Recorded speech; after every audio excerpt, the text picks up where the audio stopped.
다음으로는 하나님께서 주신 오늘 말씀을 읽겠습니다. 마태복음 4장 1장에서 1절에서 11절입니다. 제가 한 절 읽고 여러분이 한 절 읽고 마지막 절은 함께 읽겠습니다. 그 후 예수께서 성령에 이끌려 광야로 가셔서 마귀에게 시험을 받으셨습니다. 40일 밤낮을 금식하신 후에 예수께서 배가 고프셨습니다. 시험하는 자가 예수께 다가와 말했습니다. 당신이 하나님의 아들이라면 이 돌들에게 빵이 되라고 해보십시오. 예수께서 대답하셨습니다. 성경에 기록됐다. 사람이 빵으로만 사는 것이 아니라 하나님의 입에서 나오는 모든 말씀으로 산다. 그러자 마귀는 예수를 거룩한 성으로 데리고 가서 성전 꼭대기에 세웠습니다. 마귀가 말했습니다. 당신이 하나님의 아들이라면 뛰어내려 보시오. 성경에 기록됐소. 하나님이 너를 위해 천사들에게 명령하실 것이다. 그러면 천사들이 손으로 너를 붙잡아 내 발이 돌에 부딪히지 않도록 할 것이다. 예수께서 마귀에게 대답하셨습니다. 성경에 또 기록됐다. 주 내 하나님을 시험하지 말라.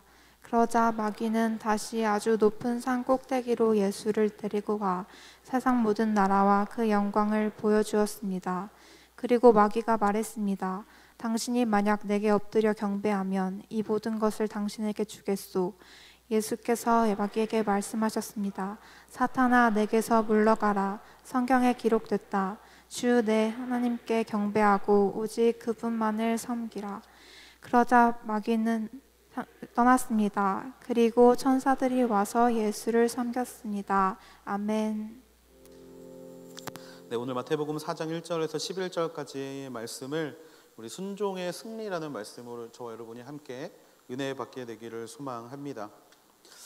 어떠한 길을 먼저 간 사람을 우리는 선구자라고 부릅니다. 어떠한 길이든 항상 선구자가 있습니다. 왜냐하면 선구자가 있었기 때문에 그곳이 바로 길이 되었기 때문입니다. 선구자가 중요한 이유는요, 뒤따라오는 사람이 그 선구자를 따라가는 이정표가 되기 때문에 이 선구자의 역할은 굉장히 중요합니다. 우리는 투머치 토커로 알고 있는 그 박찬호라는 사람이 야구 선수였습니다. 네, 이 박찬호라는 선수가 있었기 때문에 다른 사람들이 메이저리그에 진출하기가 수월했었습니다.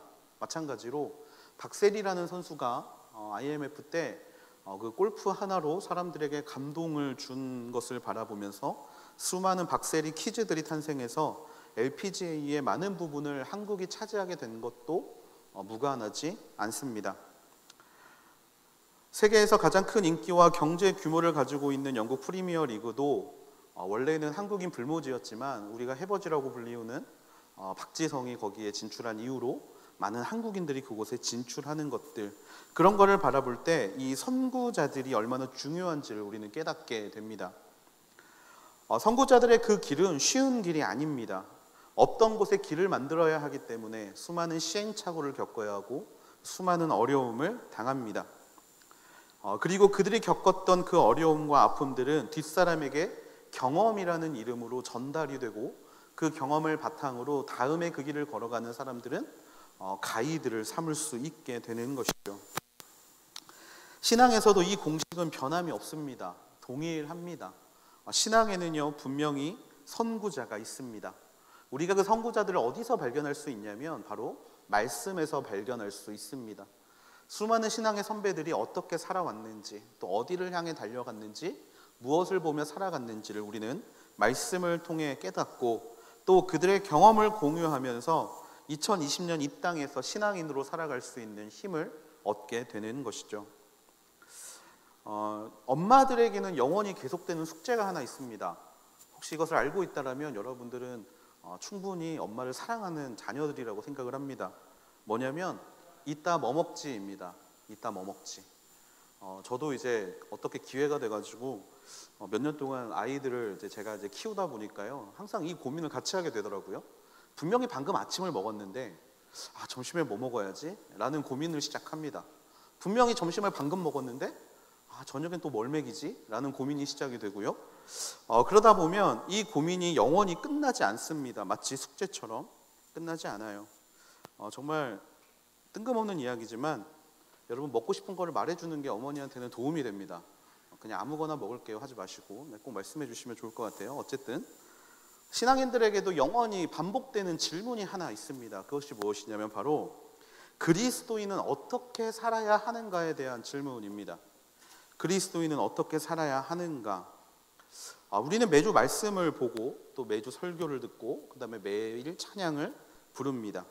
그럴 때 찬양을 부르고 설교를 듣고 말씀을 볼 때 항상 가지고 있는 질문, 그 질문이 뭐냐면 바로 어떻게 살아야 하는가? 그리스도인은 어떻게 살아야 하는가? 그리고 매일 그때마다 깨닫게 되는 것이 있죠. 뭐냐면 오늘의 읽은 말씀을 보면서 이렇게 살아야겠다. 오늘 부른 찬양을 들으면서 이 찬양처럼 살아야겠다라는 결단을 매일 합니다. 그런데 그 답이 매번 달라집니다. 어제와 오늘이 다르고 오늘과 내일이 다릅니다. 그럴 때마다 우리는 매일 제자리에서 다른 답을 찾는 우리의 모습들을 발견하게 되죠. 죄송합니다. 우리가 죽을 때 가진 이 문제에 대한 씨름, 죽을 때까지 이 문제에 대한 씨름이 계속 되겠지만 사실 이 문제의 답은 이미 나와 있습니다. 바로 선구자로서 우리의 인생 가운데 하나님의 아들이시지만 인간의 몸을 가지고 이 땅에 오신 예수님이 그 정답을 이미 우리에게 다 말씀해 주셨고 보여주셨습니다. 여러분, 사복음서에 나오는 예수님에 대한 이야기는 단지 과거의 이야기가 아닙니다. 오늘을 살아가야 하는 우리들에게 끊임없이 신앙인이 어떻게 살아가야 하는가에 대한 것을 보여주시기 위해서 예수님은 당신의 이야기를 남기셨습니다. 그리고 그 이야기를 남기신 이유는요, 당신처럼 우리가 살기를 원하시기 때문에 그것을 남겨두셨다라는 거죠. 정답이라는 이름으로 사복음서가 우리에게 주어졌습니다. 그런데 재밌는 건 같은 복음서를 보고 있는데 모든 신앙인의 삶이 똑같지 않다라는 겁니다. 이것이 웹소설이나 판타지 소설 같으면 열린 결말이라고 생각할 수도 있을 것 같습니다. 그래, 이상하게 주인공이 살았는지 죽었는지도 모를 것 같은 그런 상황을 딱 열어놓고 열린 결말입니다. 판단은 독자가 알아서 하세요 라고 말하는 그런 웹소설이 아닙니다. 이것은요, 복음에 대한 이야기입니다. 이것은 진리에 관한 이야기고 이것은 그리스도에 대한 이야기입니다. 그것은 무엇이냐면 이것을 쓰신 성령님께서 바로 저와 여러분이 알기를 원하는 진리와 정답이 이 안에 들어 있다라는 것입니다. 요한복음 2장에 보면 예수님께서 6월절에 예루살렘에 계시니 많은 사람들이 그의 행하시는 표적을 보고 예수님을 믿었다라고 이야기를 합니다. 사람들이 믿었다라고 적혀 있지만 그 바로 다음 장에 뭐라고 나오냐면 그런데 예수님이 그 누구에게도 자신의 몸을 맡기지 않으셨다라고 나옵니다. 왜입니까? 분명히 예수님을 믿는 사람들이 있었지만 진짜 믿음을 가진 사람이 보이지 않았기 때문입니다. 단지 그들이 예수님을 믿었던 것은 예수님이 보이는 표적이 신기했고 하나님이 보내신 사람인 것까지는 알겠다라는 정도의 그 믿음이 멈춰 있었다라는 거예요. 예수님이 진짜 하나님의 아들이신 메시아라는 사실을 그들은 믿지 않았고 단순히 표적만을 보고 그래 하나님이 보냈을 수도 있겠다 정도로만 믿었다라는 겁니다. 그때 한 인물이 예수님을 찾아오죠. 바리새인이자 유대인의 지도자였던 니고데모라는 사람이 예수님을 찾아옵니다. 그리고 니고데모가 예수님께 이렇게 이야기를 하죠. 요한복음 3장 2절 제가 읽어드릴게요. 라삐어, 우리는 당신이 하나님께로부터 오신 선생님인 것을 알고 있습니다. 하나님께서 함께 하시지 않는다면 선생님이 행하신 그런 표적들을 아무도 행할 수 없기 때문입니다. 하나님의 아들이라고 고백하지 않습니다. 하나님이 보내신 선생님이라고 이야기를 합니다. 왜 그렇게 이야기를 했냐면 앞에서 말씀드린 것처럼 시대에 등장하는 선지자 정도로만 예수님을 알고 믿었다라는 거예요. 그런데 그에 대한 예수님의 대답이 굉장히 신선합니다. 3장 3절 말씀인데요. 같이 한번 읽어볼까요? 시작. 예수께서 그에게 이렇게 말씀하셨습니다. 내가 진실로 진실로 내게 말한다. 누구든지 다시 태어나지 않으면 하나님 나라를 볼 수 없다. 아멘. 예수님은 니고데모에게 갑자기 다시 태어남, 거듭남에 대한 이야기를 하십니다. 당신이 하나님이 보내신 선생님인 걸 내가 믿습니다라고 고백하자 거듭나지 않으면 하나님의 나라를 볼 수 없다라고 이야기를 하는 것이죠. 선문답하는 것 같아 보이지만 이 안에는 어떻게 보면 니고데모의 질문의 핵심이 들어 있습니다. 바로 네가 보고 있는 것은 잘못 보고 있는 거다라는 의미입니다. 너는 지금 하나님의 나라를 보지 못하고 있다라는 것이죠. 거듭남에 대한 이야기, 이 거듭나지 않고서는 하나님의 나라를 볼 수 없다는 이야기, 이 이야기와 묘하게 연결되는 이야기가 있습니다. 바로 예수님과 세례 요한이 처음 성경에 등장하면서 한 말씀입니다. 그것이 무엇이냐면 다 기억하실 거라고 믿고, 회개하라, 천국이 가까이 왔다라는 것입니다. 회개하라, 천국이 가까이 왔다. 하나님의 나라가 가까이 왔다. 그러니 회개하고 돌아오라라는 이 말의 의미는 다시 태어나려면 하나님의 나라를 볼 수 있어야 하고, 하나님의 나라에 들어가기 위해서는 우리가 회개해야 된다라는 말이 연결이 되는 것이죠. 거듭남에 대한 설명은 다음에도 이어집니다. 3장 5절에서 6절인데요. 예수께서 대답하셨습니다. 진실로 진실로 내게 말한다. 누구든지 물과 성령으로 태어나지 않으면 하나님 나라에 들어갈 수 없다. 육체에서 난 것은 육체이고 성령으로 난 것은 영이다. 거듭남의 단서에 대해서 물과 성령이라고 이야기하십니다. 우리는 거듭날 때 필요한 게 성령으로만 거듭난다라고 알고 있지만 예수님은 분명히 물이라고 명시하셨죠. 그리고 성령으로 태어난 사람의 삶에 대한 이야기를 8절에 계속하십니다. 바람은 불고 싶은 대로 분다. 너는 그 소리를 듣지만 바람이 어디서 오는지 어디로 가는지 알지 못한다. 성령으로 태어난 사람도 모두 이와 같다. 성령으로 태어난 사람은 바람의 소리를 듣는다고 이야기를 합니다. 어디에서 오는지 어디로 가는지는 모르지만 그냥 바람은 불고 싶은 대로 불고 성령으로 태어난 사람이 이와 같다라는 거예요. 여러분, 이 이야기가 이해가 되십니까? 이 이야기는 어찌 보면 선문답 같습니다. 굉장히 이해가 안 가는 것처럼 보여요. 그래서 제가 여기서 퀴즈를 좀 하나 내려고 합니다. 물론 어디 앉아있니? 안 보인다. 네. 물론 대답할 필요는 없어요. 네. 대답할 필요는 없지만 제가 퀴즈를 한번 내드리도록 하겠습니다. 여러분, 바람이 어디에서 오는지 또 어디로 가는지 알지 못하지만 바람을 따라가는 인생을 한 단어로 땡땡하는 인생이라고 이야기를 한다면 여기에 들어가는 정답이 무엇이겠습니까? 정답은 바로 순종입니다. 순종하는 인생. 지금 예수님이 니고데모에게 하시는 말씀이 무엇이냐면요, 바람이 불고 싶은 대로 불고 그 소리를 듣지만 바람이 어디서 오는지 어디로 가는지 알지 못한다라고 이야기를 하고, 성령으로 난 사람도 이와 같다라고 이야기를 합니다. 그 이야기는 뭐냐면 성령으로 태어난 거듭난 사람의 특징이 있는데, 바람이 어디서 오는지 왜 오는지 어디로 가는지 알지 못하지만 그 바람을 쫓아가는 사람이 성령의 사람이라는 겁니다. 거듭난 사람이라는 거예요. 한마디로 거듭남은요, 순종의 인생이라는 것입니다. 거듭남에 담긴 의미는 삶의 방향성의 변화를 의미합니다. 무엇을 따라가느냐의 변화예요. 첫 번째 인생, 거듭나기 전의 인생은 육신을 따라갑니다. 육의 것을 쫓아가는 사람입니다. 사회의 가치를 쫓아가는 사람입니다. 거듭난 자의 삶은 그와는 다릅니다. 거듭난 자의 삶은 영의 것을 쫓아가는 삶이 되는 것이죠.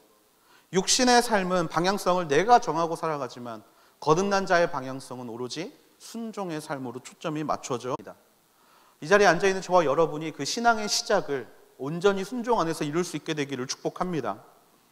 하나님의 찾으심 앞에서 아멘이라고 화답하고 믿음의 길을 걸어가기로 결단한 사람들은 철로 역정과 같은 삶의 경험을 시작하게 됩니다. 믿음의 여정을 시작하게 됩니다. 여러분, 여행에는 목적지라는 끝이 있습니다. 그리고 그 목적지로 도착할 수 있는 길이 펼쳐지게 되고요. 그런데 그 길은 우리가 찾아갈 수 있는 길이 아니라 오직 성령님이 가르쳐 주시는 대로 따라가야 이룰 수 있는 길입니다. 그 길을 따라갈 때 우리가 기억해야 될 것은 여정 내내 우리의 삶은 광야와 같을 수도 있다라는 것입니다. 광야와 같은 삶. 순종의 결과가 고난이라니 사실 이것만큼 슬픈 이야기가 없습니다. 굉장히 좌절스러워요. 한마디로 순종하지 않으면 평범한 인생을 살 수 있다는 이야기 아닙니까? 하지만 이 순종의 끝이, 또 순종의 길이 고난이라는 대목이 우리의 마음을 좌절시킬 수 있습니다. 하지만 여러분, 이 부분에서 우리가 생각해 보아야 될 것이 바로 예수님의 제자라는 거예요. 예수님의 제자들이 그물을 버리고 예수님을 따라갔을 때 어떤 마음으로 따라갔겠습니까? 분명히 내가 가지고 있는 그물보다 더 좋은 것을 나에게 주실 거라고 생각했기 때문에 따라갔던 것 아닙니까? 물론 그들의 생각과는 달랐을지 모르겠습니다.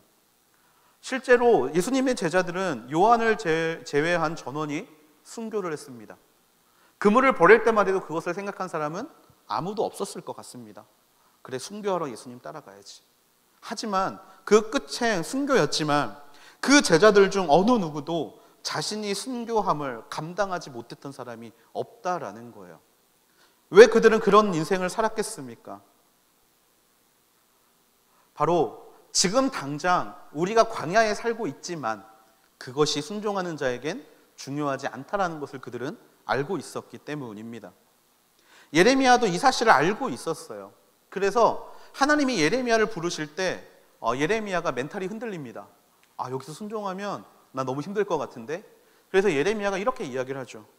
주님, 저는 나이가 어려서 그것을 감당하지 못하겠습니다. 그렇게 그 사명을 회피하려고 합니다. 그랬더니 결과가 어땠죠? 다시 그 사명으로 부르신 하나님 앞에 항복하고 계속 눈물을 흘리며 기도하는 눈물의 선지자가 되었죠.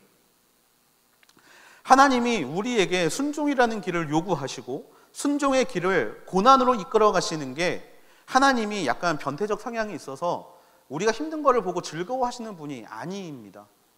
그렇기 때문에 그런 것들을 허락하시는 게 절대로 아니에요. 우리 모두는 그게 왜인지 다 알고 있습니다. 고난을 통해, 광야를 통해 승리의 경험을 하게 되면 우리가 성장하기 때문에, 우리가 자라기 때문에, 또 그 고난을 통해 우리의 가진 믿음이 흔들리지 않고 그 길을 걸어갈 수 있기 때문에 그 사실을 우리가 너무나 잘 알고 있죠. 그래서 세례와 오늘 광야의 사건은 절대로 떨어뜨려서 생각할 수가 없는 문제입니다. 세례는 세례가 순종의 시작이라면 그 순종의 행동이 나타나야 되는 곳이 어디냐? 바로 광야이기 때문이죠. 성령이 예수님이 세례 받으실 때 예수님께 다가왔습니다. 그리고는 곧바로 예수님을 어디로 이끌고 가냐면 광야로 끌고 가시고, 바로 광야로 끌고 가신 이유가 우리는 순종하는 자는 시험의 인생을 살아야 하기 때문이라는 것이죠. 여러분, 대학생활 처음 시작하면 신입생 OT를 하게 됩니다. 신입생 OT를 안 가는 사람들이 대부분이지만 그런 걸 합니다. 그리고 여러분, 회사에 들어가면 OJT라고 신입사원 연수를 합니다. 신입사원 교육을 해요. 군인, 공익, 방위산업체 할 거 없이 다 처음에 무조건 훈련소로 가게 되어 있습니다. 그 이유가 무엇이냐면 정체성을 바꿔야 되기 때문이죠. 군인이 민간인과 같은 정체성을 가지면 그것은 군인이라고 할 수 없습니다. 그리고 이 정체성을 바꾸지 않으면 그 일에 한 발자국도 나아가지 못하기 때문에 세상의 모든 것들도 그런 시작 교육을 하게 됩니다. 우리에게 찾아오는 광야는 하나님의 자녀를 훈련시키는 훈련소와 같은 겁니다. 광야에서 우리는 정체성을 바꾸어야 돼요. 그래서 신앙에는 필연적으로 광야가 찾아올 수밖에 없는 것입니다. 신앙이라는 학위를 이수하려면 광야라는 필수 과목을 우리가 반드시 이수를 해야 된다는 거예요. 그러면 광야에서 무엇을 훈련받습니까? 앞에서 말씀드렸지만 정체성을 훈련받습니다.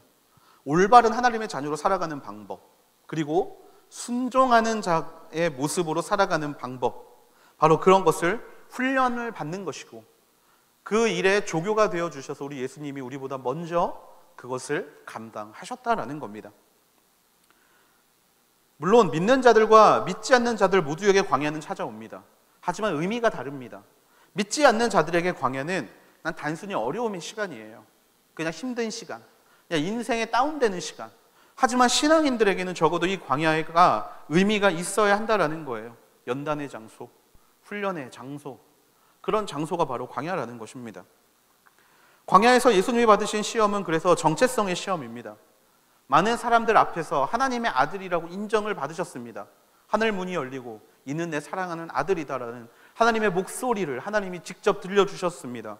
그리고 그 아들이 이제 인정받으려면 하나님께로부터가 아니라 사람에게도 인정받기 위해서 바로 예수님이 정체성의 시험을 광야에서 받기 시작하신 것이죠.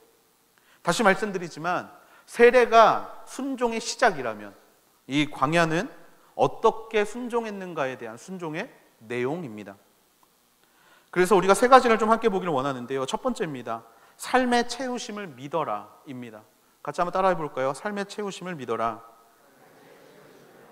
이것이 예수님이 몸소 보여주신 첫 번째의 순종의 모습입니다.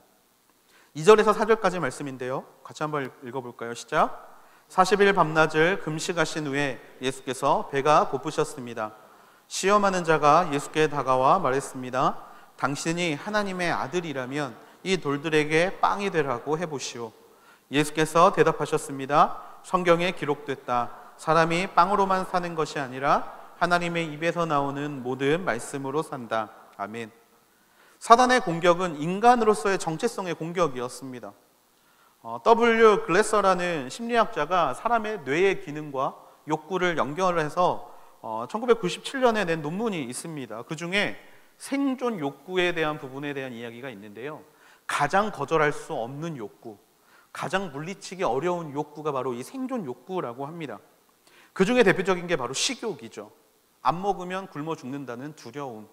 그 두려움이 우리 안에 있고요, 우리 뇌 안에 그 생각이 기본적으로 자리를 잡고 있다라는 겁니다.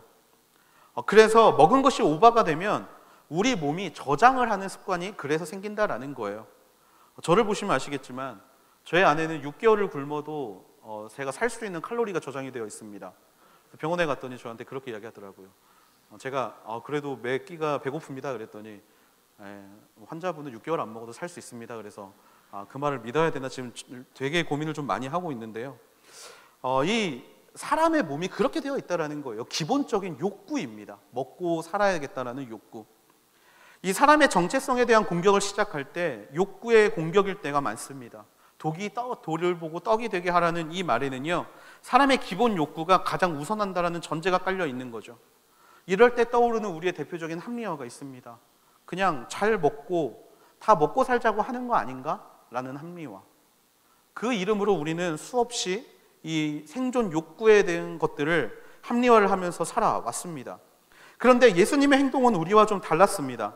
신명기 8장 3절 말씀을 인용해서 사람이 빵으로만 사는 것이 아니라 하나님 입으로 나오는 모든 말씀으로 살아야 한다라고 말씀하고 계시죠. 예수님의 마음이 어떤 마음이었는가? 떡은 필요하지만 영의 생명이 떡보다 더 중요하다라고 말씀해주고 계시다라는 겁니다. 눈앞에 있는 것에 발목이 잡혀서 정작 중요한 것을 잊지 말아라 라는 이야기였죠. 육신은 굶주려 있었지만 예수님은 그 육신을 채우기 위해서 다른 것을 나에게 가져오는 것을 원치 않으셨다라는 겁니다. 말씀이 삶을 지배하는 인생은 광야에서 먹는 것을 찾는 인생이 아닙니다. 말씀이 삶을 지배하는 인생은 어떤 인생이냐면 나를 먹이시고 입히시는 하나님이 일하기를 바라는 마음이라는 것이죠. 광야에서 굶주림으로 구걸하는 자가 아니라 성부 하나님의 말씀으로 기뻐하는 아들이 되기를 예수님은 원하셨고 그것이 순종이라고 말씀하고 계시다라는 겁니다. 자신의 육체적 욕망이 자신의 모든 것을 선택하는 기준이 되기를 하나님은 예수님은 바라지 않으셨다라는 거예요. 그 믿음엔 근거가 있었습니다. 태초에 하나님이 아담과 하와를 창조하시고 그들에게 선악과가 아닌 다른 모든 것들을 먹게 하셨던 에덴 동산의 삶을 허락해 주셨다는 것. 그 다음에 두 번째 근거, 이스라엘 자손이 광야에서 생활할 때 만나와 메추라기를 먹이시고 반석에서 물이 나게 하셔서 그들을 마시게 하시고 또 그들을 불과 구름 기둥으로 춥고 더울 때 그들을 지켜주셨다는 사실이 바로 예수님의 마음엔 근거가 되었던 것이죠. 여러분, 우리는 우리를 도우시고 입히시고 먹이시는 하나님을 기억할 수 있어야 할 줄로 믿습니다. 그 하나님이 바로 우리의 하나님이시기 때문이죠. 단순히 그거에 빠져서 진짜 중요한 것을 놓치지 말아야 한다라는 것입니다. 육체적 욕망이 나를 선택하게 내버려 두는 것만큼 그만큼 하나님 앞에 순종할 수 없는 것이 우리 삶에 없다라는 것을 기억해야 합니다. 예수님은 우리에게 분명히 이 행동을 보여주시고 그의 입을 열어 우리에게 이렇게 말씀해 주셨습니다. 먼저 그의 나라와 그를 의를 구하는 인생에게 하나님이 모든 것을 더하실 것이다. 친히 그렇게 살아오셨던 예수님이 그렇게 살아야 한다라고 우리에게 말씀해 주고 있다라는 겁니다. 사랑하는 우리 하늘대학부 모든 지체들의 마음 가운데 기본적 욕구 때문에 진짜 중요한 것을 놓아버리지 않게 되는 믿음의 역사가 일어나게 되기를 주님의 이름으로 축복합니다. 여러분, 이 역사는요, 정말 우리가 항상 구하고 간구할 때 우리에게 찾아오는 것입니다. 여러분, 당장 졸업만 하게 되더라도 여러분은 수없는 유혹에 빠지게 됩니다. 정말 어렵게 취업의 문을 통과했는데 회사에서 요구합니다. 일요일에 출근해야지. 일요일에 나와야지. 그것이 너무나 대우가 좋고, 그것이 너무나 내가 가면 얻을 수 있을 만한 것들, 특별히 내 삶의 모든 것을 채워줄 것만 같은 곳으로 보이지만 우리는 그 순간에 선택을 하게 된다는 거예요. 어떻게 해야 하는가? 하나님을 섬기는 것이 먼저인가? 아니면 그냥 그렇게 내가 따라가는 것이 먼저인가? 그런 문제들은 수없이 우리에게 찾아옵니다. 하지만 예수님의 말씀은요, 그의 나라와 의를 구하는 인생에게 하나님이 모든 것을 더하신다라고 말씀하시더라고요. 처음에 목회자로 살아야겠다라고 결단할 때 제 마음에 가장 먼저 부딪히는 문제가 이 문제였습니다. 어떻게 먹고 살지? 라는 문제. 그런데요, 그때 하나님이 저에게 되게 재미있는 말씀을 해주셨어요. 사랑하는 아들아, 목사 중에 굶어 죽었다는 사람 본 적 있니? 생각해보니까 없는 거예요. 진짜네? 그러면 먹이시겠고 입히시겠구나. 네, 정말 제가 단순하게 보일지 모르겠지만 정말 그 사실은요, 항상 저에게 많은 것들을 의미하더라고요. 결국에 하나님의 인생을 살다 보면 그가 굶주리고 배가 골고 있는 상황에서도 하나님은 엘리야처럼 그를 먹이시고 엘리사처럼 그를 세워주신다라는 걸 이미 우리는 말씀으로 보았습니다. 하지만 그대로 살지 못하는 우리의 모습을 예수님은 아시고 첫 번째 시험을 통해서 우리 안에 그 믿음을 더해 주셨다라는 것이죠. 정작 중요한 것이 무엇인지 깨달아라. 육체가 나를 선택할 수 있도록 내버려 두지 말아라. 그 말씀, 우리가 오늘 믿고 살아갈 수 있는 저와 여러분이 되기를 축복합니다. 오늘 예수님이 보여주신 순종의 두 번째는 이것입니다. 함께 따라해 볼까요? 약속을 굳건히 믿어라. 네, 약속을 굳건히 믿어라라는 것입니다. 5절에서 7절 말씀입니다. 같이 한번 읽어볼까요? 시작. 그러자 마귀는 예수를 거룩한 성으로 데리고 가서 성전 꼭대기에 세웠습니다. 마귀가 말했습니다. 당신이 하나님의 아들이라면 뛰어내려 보시오. 성경에 기록됐소. 하나님이 너를 위해 천사들에게 명령하실 것이다. 그러면 천사들의 손으로 너를 붙잡아 내 발이 돌에 부딪히지 않도록 할 것이다. 예수께서 마귀에게 대답하셨습니다. 성경에 또 기록됐다. 주 내 하나님을 시험하지 말라. 아멘. 인간의 삶의 근원 욕구, 어떤 불안함을 자극하려던 사단의 공격이 무의로 돌아가게 되자 사단이 전략을 바뀝니다. 좀 더 근본적인 것을 공격하기 시작하지요. 그것은 무엇이냐면 삶을 채우겠다는 하나님의 약속이 과연 진짜냐라는 문제였습니다. 네가 믿고 있는 게 진짜가 아니면 어떡하니? 네가 믿고 있는 게 사실이 아니면 어떡해? 라는 것으로 예수님을 공격하기 시작한 것이죠. 큰 댐도 작은 균열에서부터 무너지게 되어 있습니다. 의심은 작은 것이지만 그것이 다 자라고 나면 모든 것을 집어삼키는 괴물이 될 수 있습니다. 성전 꼭대기로 예수님을 데려갑니다. 그때의 성전은요, 솔로몬이 지은 성전이 아닙니다. 세 번째로 헤롯 대왕이 지은 성전입니다.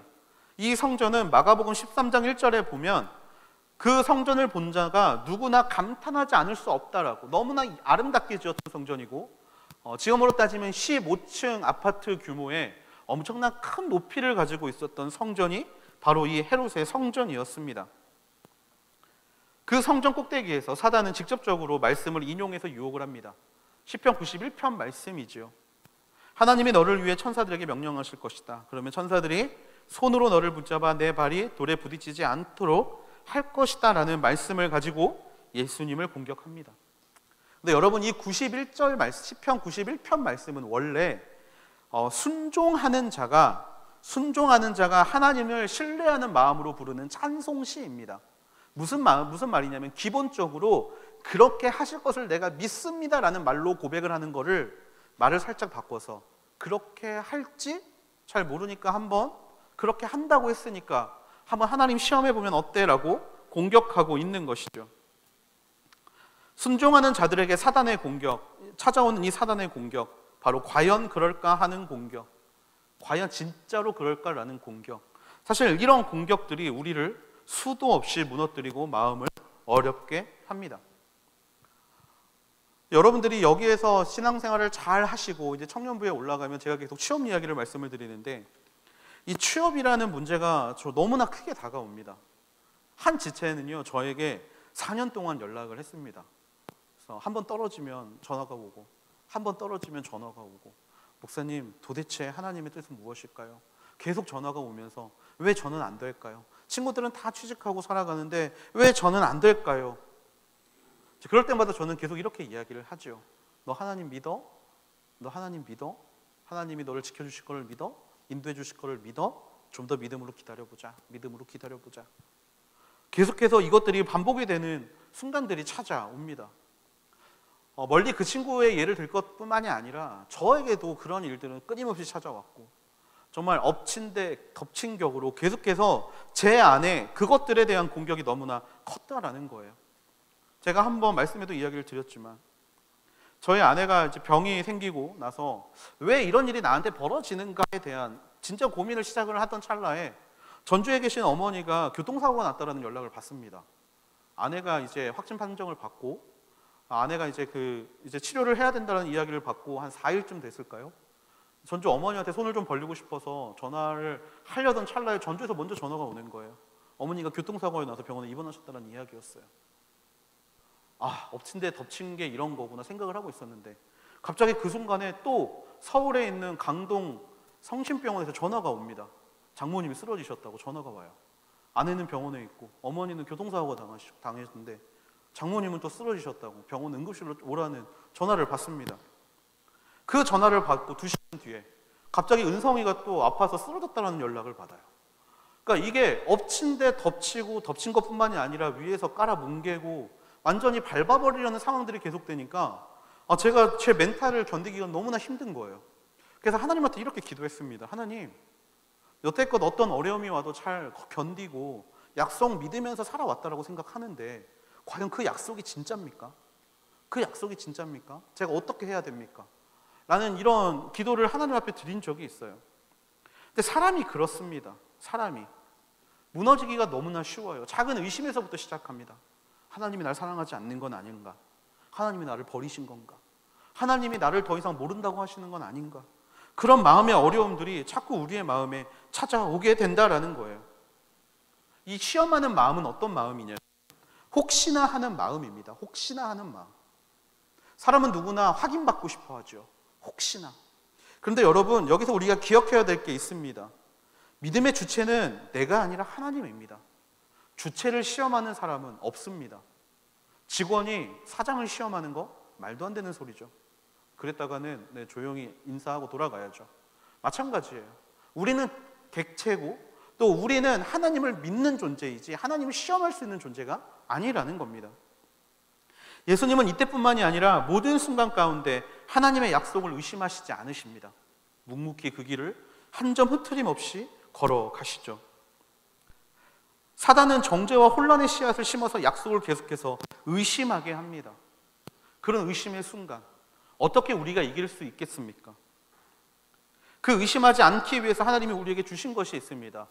바로 우리가 들고 다니는 성경이라는 것입니다. 말씀은 어두운 내 길에 빛이 되지요. 약속을 잃어버리지 않으려면 계속해서 그 약속을 눈으로 보아야 합니다. 계속해서 계약서를 보아야 돼요. 하나님이 나하고 어떤 약속을 맺으셨는지를 우리는 끊임없이 보아야 합니다. 여러분, 지금은 성경이 너무나 흔해서 집에 성경이 4권, 5권 이렇게 집에 항상 비치가 되어 있지만, 성경이 흔하지 않을 때는 이 약속을 의심하지 않기 위해서 어떻게 했냐면 시편 1편 말씀처럼 여호와의 율법을 즐거워하며 그 율법을 주여로 묵상했다라는 거예요. 그 이유는 무엇이냐면 시험에 들지 않기 위해서, 유혹에 빠지지 않게 되기 위해서, 하나님이 우리에게 주신 약속을, 그 약속에 의심을 갖지 않게 하기 위해서 끊임없이 그렇게 해왔습니다. 언제나 말씀을 가까이 하여 흔들려는 믿음을 바로 잡을 수 있는 우리의 마음, 그 마음을 바로 예수님은 오늘 사단의 2번째 시험에서 우리에게 보여주고 계시다라는 것이죠. 그 예수님처럼 언제나 하나님의 약속을 의심하지 않고 세상을 살아갈 수 있는 저와 여러분이 되기를 주님의 이름으로 축복합니다. 여러분이 무슨 일을 시작하셨을 때 약속을 받았다라면 그 약속을 굳건히 믿고 달려가게 되기를 주님의 이름으로 축복합니다. 하나님은요, 변개하지 않으시는 분이십니다. 하나님은 변하지 않은 분이세요. 그 하나님이 처음 했던 약속을 결코 돌이키시는 분이 아니십니다. 그 약속을 붙잡기 위해서는 말씀을 가까이 해야 합니다. 그래서 지금 우리가 이제 시작하는 이 에즈라 프로젝트가 여러분의 약속을 더욱더 굳건하게 세워주는 하나님의 도구가 될 줄로 믿습니다. 말씀을 쓰시면서, 말씀을 신뢰하시면서 여러분의 인생을 돌아보십시오. 분명히 하나님의 지키심과 이끄심이 그 안에 있게 될 줄로 믿습니다. 하나님이 삶으로 보여주신 예수님이 삶으로 보여주신 세 번째 순종의 내용은 바로 영광을 그분께 돌려라입니다. 함께 따라해 볼까요? 영광을 그분께 돌려라. 8절에서 10절 말씀입니다. 같이 읽어보겠습니다. 시작. 그러자 마귀는 다시 아주 높은 산 꼭대기로 예수를 데리고 가 세상 모든 나라와 그 영광을 보여주었습니다. 그리고 마귀가 말했습니다. 당신이 만약 내게 엎드려 경배하면 이 모든 것을 당신에게 주겠소. 예수께서 마귀에게 말씀하셨습니다. 사단아, 내게서 물러가라. 성경에 기록됐다. 주 내 하나님께 경배하고 오직 그분만을 섬기라. 아멘. 약속을 의심케 하려는 것도 이제 먹히지 않은 차 사단이 세 번째 시험으로 예수님을 공격합니다. 사단이 제시하는 세 번째 시험은 바로 세 번째 시험의 카드는 타협이라는 키워드입니다. 타협. 앞으로 메시아로서 걸어가야 될 길이 만만치 않다라는 것, 그것을 가지고 뭐라고 이야기를 하냐면 내가 그 길을 잘 걸어갈 수 있도록 도와줄게. 너 언제 네 이름 알리고 언제 그렇게 돌아다니면서 네가 이 땅에 온 목적 이룰 거야. 내가 도와줄게. 나한테 절만 하면 그 영광 나한테만 돌리면 내가 그런 거 다 해줄게 라고 사단이 지금 예수님을 유혹하고 있죠. 어찌 보면 우리의 시험, 우리 인생 가운데 가장 맞닿아 있는 시험이 이 세 번째 시험이 아닌가 싶습니다. 그리고 예수님을 높은 산으로 데려가서 직접 보여주죠. 높은 산으로 데려가서 직접 보여줍니다. 이 보여줌이라는 것이 타협의 첫 번째 원칙입니다. 타협의 첫 번째 원칙은 바로 안목의 정욕을 이용하는 거예요. 보여주는 겁니다. 보여주는 거. 야, 진짜지? 이거 봐봐. 네가 직접 봐봐. 진짜지?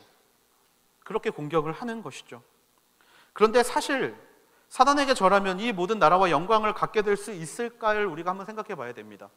그렇지 않습니다. 그렇지 않아요. 사단에게 절하면 이 모든 나라와 영광을 갖게 되는 건 말도 안 되는 소리입니다. 이것은 거짓말입니다. 세상의 모든 나라와 영광은 사단의 것이 아니라 하나님의 것임을 믿습니다. 그러니까 이것은 애시당초 사단이 줄 수 있는 것이 아니었다라는 거예요. 사단이 원했던 것은 무엇이냐? 바로 그 하나님의 영광을 가로채려는 것이었던 겁니다. 이때 예수님의 선포가 있습니다. 바로 내 하나님께 경배하고 오직 그분만을 섬기라라는 선포였습니다. 여러분, 이 말에 담긴 메시지가 무엇입니까? 하나님께 경배하고 그분을 섬기는 것을 다른 것으로 대체하지 않겠다라는 것입니다. 한마디로 타협하지 않겠다라는 것이죠. 나는 하나님만 보며 걸어가겠다라는 것입니다.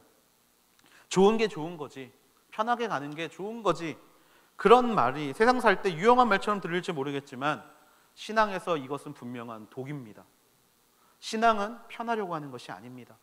신앙은 좋은 것을 얻으려고 하는 것이지만 이 세상에 살면서 얻게 되는 그 좋은 것을 말하는 것이 아니라는 것을 우리는 기억해야 합니다. 그렇게 시작한 작은 타협이 결국 우리를 무너지게 하는 사단의 유혹과 시험이 된다라는 거예요. 여러분, 타협함으로는 절대로 하나님께 영광이 되는 결과를 얻을 수 없는 줄로 믿습니다. 이스라엘의 출애굽 시대의 금송아지 사건을 다 기억하실 겁니다. 결론적으로 금송아지 사건은 결국에 우리가 그냥 우상으로 알고 있지만 금송아지를 만들 때 아론이 뭐라고 이야기를 했냐면 이렇게 이야기를 합니다. 우리를 이집트에서 이끌어낸 하나님을 섬기기 위해서 각자 가지고 있는 금 같은 폐물을 가지고 나한테 나아오라라고 이야기를 합니다. 금송아지가 우상을 섬기려고 만든 게 아니라 정확히 말하면 그들의 말에 의하면 하나님을 섬기기 위해서 만든 거라는 거예요. 그런데 왜 하필 금송아지냐? 실제로 요즘에 출토되는 그 당시의 유물들을 보면 신들이 다 동물들을 타고 다니기 때문이에요. 신들이 다 동물들을 타고 다닙니다. 한마디로 소는요, 그 당시에 탈 것들 중에 약간 마세라티급인 거예요. 엄청 비싼 차예요. 엄청 좋은 차.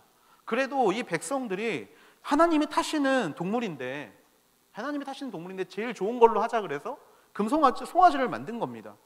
여러분 어때요? 그러면 하나님이 영광이 될 것 같지 않습니까? 왠지 하나님을 찬양하려고 만든 건데 당연히 영광이 될 것 같지 않습니까? 근데 하나님은 그것을 뭐라고 이야기하십니까? 바로 그건 죄라고 말씀하세요. 왜냐하면 십계명 2계명에 나오기 때문입니다. 어떤 것의 형상도 만들지 말고 그것들에게 절하지 말라. 하나님의 형상도 만들지 말라라고 이야기를 합니다. 하나님의 형상도 만들지 마라. 결국 하나님께 영광이 되기 위해서 우리가 기억해야 될 건 흠없는 어린 양을 드려야 된다는 거예요. 우리의 초점은 어린 양에 맞춰져 있습니다. 그래, 어린 양 드리면 되지. 하지만 하나님의 초점은 흠없는 어린 양이라는 거예요. 그 어린 양을 준비하는 과정에서도 흠이 없어야 한다는 겁니다.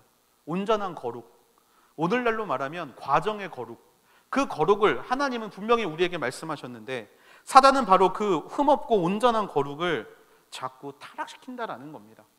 야, 목적만 좋으면 됐지. 야, 그 결과가 뭐 네가 원하는 것만 이루면 됐지 라는 식으로 우리를 공격한다라는 거예요. 예수님은 분명히 이야기를 하십니다. 하나님께 경배하고 오직 그분만을 섬기라. 오직 그분이 원하시는 것만 행동하고 오직 그분이 지켜가시는 것만 행동하고 오직 그분이 바라는 것만 해라. 과정에서부터 하나님을 경배하고 그분만을 섬겨야 한다라고 분명히 말씀하고 계시다라는 거예요. 여러분, 예수님이 지신 것은요, 이 세상의 영광이 아니었습니다. 예수님이 끝까지 가지고 가신 것은 이 세상의 영광이 아니라 십자가의 영광이었습니다. 십자가의 영광. 우리 모두는 십자가, 그것을 진다라는 사실이 굉장한 부담이지요. 하지만 예수님은 그 십자가의 영광을 위해서 그 길을 끝까지 걸어가셨고 그 과정 가운데서도 한 점 흐트러짐 없이 하나님 앞에 나아가셨다라는 거예요. 내가 지킬 수 있는 말씀, 지킬 수 없는 말씀을 구별하면서 이 정도까지는 괜찮겠지, 이 정도까지는 괜찮겠지라고 생각하며 살아가는 인생이 아니라 하나님이 우리를 위해 준비하시고 살으라고 명령하신 그것 자체를 믿는, 그래서 그 과정까지도 하나님 앞에 영광을 올려드릴 수 있는 그런 인생을 살게 되는 저와 여러분이 되기를 주님의 이름으로 축복합니다. 여러분, 타협하는 순간 더 이상 그 영광은 하나님의 영광이 아니라 나의 영광이 됩니다. 타협하는 순간 그 모든 일은 하나님이 하신 것이 아니라 내가 한 것이 되어 버린다라는 거죠. 얼마 전에 대학가에서 기말고사를 보는데 엄청 큰 사건이 있었습니다. 전교생이 단체로 컨닝한 사건이 있었죠. 전교생 단체로 그 과목을 듣는 모든 사람들이 단체로 컨닝하는 일이 있었습니다. 여러분, 우리가 대학교를 다니면서 하나님께 영광 올려드릴 수 있는 가장 1번이 무엇입니까? 그 자리에서 최선을 다하는 건 아닙니까? 그런데 그 자리에서 최선을 다하기 위해서 기뻐하지 않는 방법을 사용하는 것을 하나님은 과연 하나님의 영광이라고 이야기하실까요? 아니라는 겁니다. 타협하게 되는 순간 그 결과는 하나님을 위한 것이 아니라 나의 것이 되어버린다라는 거예요. 조금 죄송한 말씀을 드리지만 지금 우리 앞에 이 타협의 문제 중에 가장 크게 자리 잡고 있는 거 하나를 좀 말씀을 드리려고 합니다. 그것이 무엇이냐면 바로 예배의 타협입니다. 예배의 타협. 지체들과 통화하면서 느낀 점이 있어요. 뭐냐면 요즘 예배당 예배가 닫혀 있다가 다시 열리다 보니까 그 과정에서 우리는 자이건 타이건 간에 온라인 예배라는 것을 경험하게 되었습니다. 여러분들, 온라인 예배는요, 저도 드려봤는데 정말 편합니다. 왕복하는 시간 아낄 수 있습니다. 그리고 이렇게 나와서 앉아 있어서 사실 설교 드리면 졸리잖아요. 근데 물론 제가 재미없긴 하지만 갑자기 자아 비판 한번 하고, 근데 집에 있으면요, 온라인 하면 졸리지가 않아요. 저 같은 경우는 3개 켜놓고 어떤 목사님이 설교 더 잘하나 막 이런 거 보면서 막 저 같은 경우는 뭐 그렇게 했었는데, 뭐 다른 분들은 그렇지 않겠지만 어떻게 보면 시간적으로 효율이 훨씬 좋은 것 같습니다. 그리고 왔다 갔다 하면 피곤하죠. 지하철에 자리 없으면 또 괜히 막 입에 좋은 말 안 나오고 왔다 갔다 할 때 힘들고, 또 내일 출근하는 직장인들은 또 그냥 좀 쉬었다가 주일 그냥 온라인 예배 드리고 내일 출근해야지, 좀 이런 모습들, 그런 모습들이 있을 수 있습니다. 여러분, 다시 말씀드리지만 온라인 예배가 나쁘다라고 말씀드리는 게 아닙니다. 상황이 어쩔 수 없는 사람들 있습니다. 온라인 예배 드리셔야죠. 제가 말하는 건 타협의 부분입니다. 그냥 편안함 때문에 온라인 예배를 고집하면 안 된다라는 것입니다. 편안함 때문에 여러분의 신앙생활을 선택하면 안 된다라는 것입니다. 하나님은 분명히 말씀하십니다. 과정의 거룩함을 지켜야 한다라고 말씀하십니다. 여러분, 그 과정의 거룩함은 언제까지 지켜야 하는 것입니까? 흠없는 어린 양을 제사를 드리러 하나님 앞에 나아가는 순간까지 지켜야 한다라는 거예요. 흠없는 어린 양을 그냥 내가 흠없이 했으니까 하나님 앞에 나아가는 과정에서 흠이 나는 건 괜찮아가 아니라 하나님께 나아가는 순간까지 흠없이 그것을 지켜야 한다라는 것입니다. 여러분, 그런 우리의 어떤 타협이라는 문제 앞에서 이것이 진짜 하나님 앞에 영광이 될지 그렇지 않을지를 우리는 끊임없이 생각해 보아야 합니다. 주의 날은 구별되어야 하는 것입니다. 나의 드림이 있어야 하는 것이고요, 내 안에 헌신이 있어야 하는 것이고요, 나를 드림이 있어야 하는 날입니다. 그리고 그 드림이 비로소 하나님께 올려지는 향기로운 화제가 된다는 것, 우리가 말씀을 통해 너무나 많이 보지 않았습니까?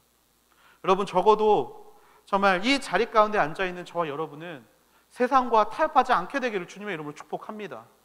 이 정도만, 이쯤 하면 이것이 아니라 하나님 앞에 드려질 때 흠없는 어린 양으로서 끝까지 드려줄 수 있는 그런 우리 귀한 하늘대학부 되기를 주님의 이름으로 축복합니다. 말씀을 마무리하려고 합니다. 세례로 시작된 예수님의 순종의 여정은 시험을 통해서 이제 그 길의 문을 열게 됩니다. 세례를 통해 모든 인류의 죄를 친히 짊어지시고 자신을 위해 예비된 길을 걸어가신 예수님은 바로 우리에게 본이 되어주셨고 순종의 삶이 무엇인지를 알려주셨습니다.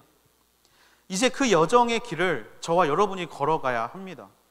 그 여정의 길은 확실하게 말씀드릴 수 있는 것은 그 여정은 바로 광야로의 여정입니다.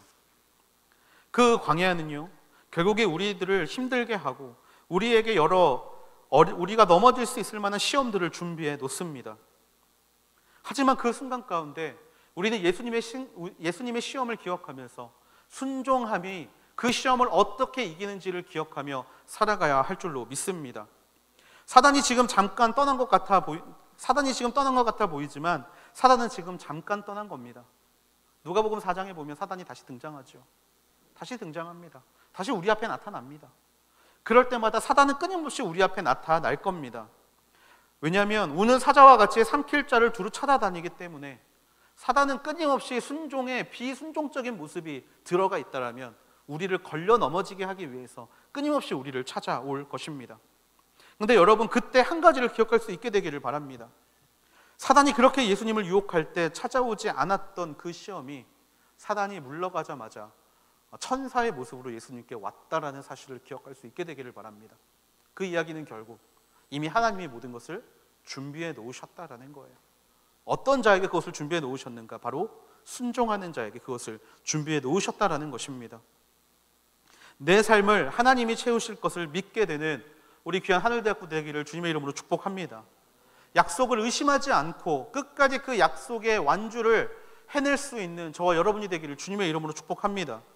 그리고 마지막으로 내 영광을 위해서 사는 사람들이 아니라 하나님의 영광을 위해서 우리의 인생을 드릴 수 있는 저와 여러분이 되기를 주님의 이름으로 축복합니다. 믿음과 소망 안에서, 하나님을 사랑하는 그 사랑 안에서 언제나 하나님께 순종의 모습을 올려드릴 수 있는 우리가 되기를 주님의 이름으로 간절히 축복합니다.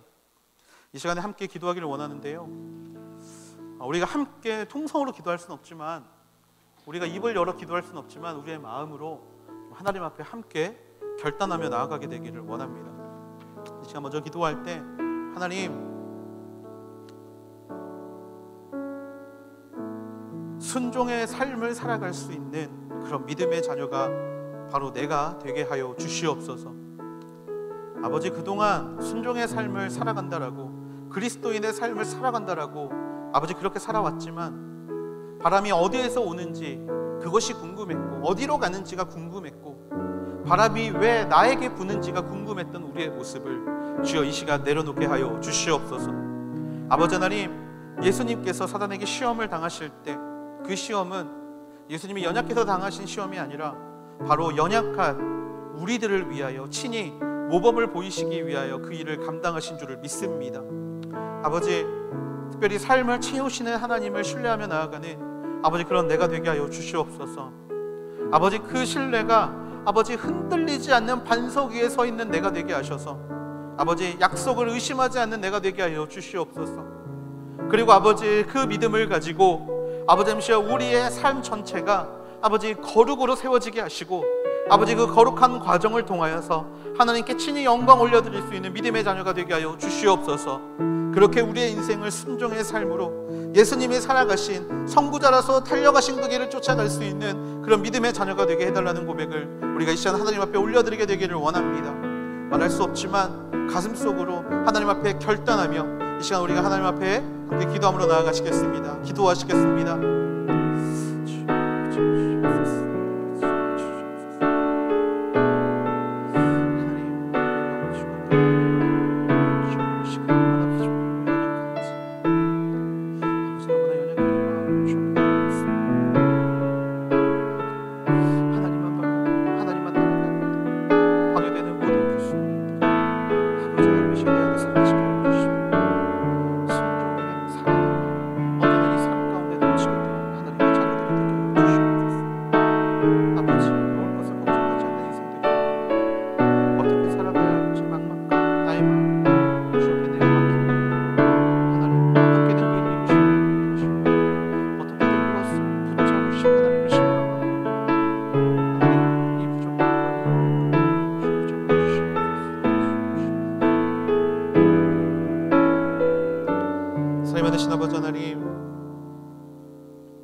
사람의 죄를 친히 짊어지고 하나님이 보내신 이유를 이 땅에서 살아내겠다 결단한 그 예수님의 순종의 결단을 우리가 따라가게 되기를 원합니다. 지난날에 우리의 모든 죄악들을 예수 그리스도의 십자가 앞에 내어놓사오니 예수의 보혈로 나를 정케하여 주시고 아버지 정케되는 순간 바람이 어디서 부는지가 중요한 것이 아니라 바람이 나를 이끌어가는 대로 살아가겠다 결단하는 그런 순종의 삶으로 나아가는 믿음의 자녀들이 되게 하여 주시옵소서.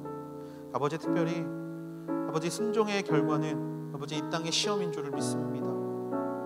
하나님 그 시험이 우리에게 찾아올 때 매일 넘어지고 다시 일어서고 넘어지고 일어서고를 반복하는 아버지 그런 자가 되는 것이 아니라 예수님께서 보여주신 순종의 모습을 살아냄으로 인하여 모든 시험과 고통을 넉넉히 이길 수 있는 하나님의 자녀들이 되게 하여 주시옵소서. 무엇보다 우리를 채우실 하나님을 신뢰함으로 나아갑니다.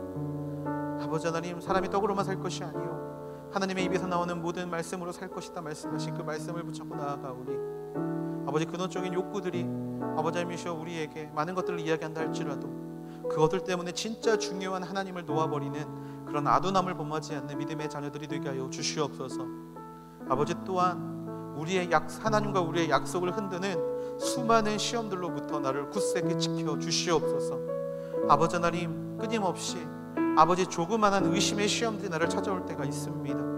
아버지 그럴 때마다 아버지 하나님이시여 우리가 말씀을 붙잡고 잘 견디어낼 수 있도록 하나님 우리에게 그 말씀을 허락하여 주시옵소서.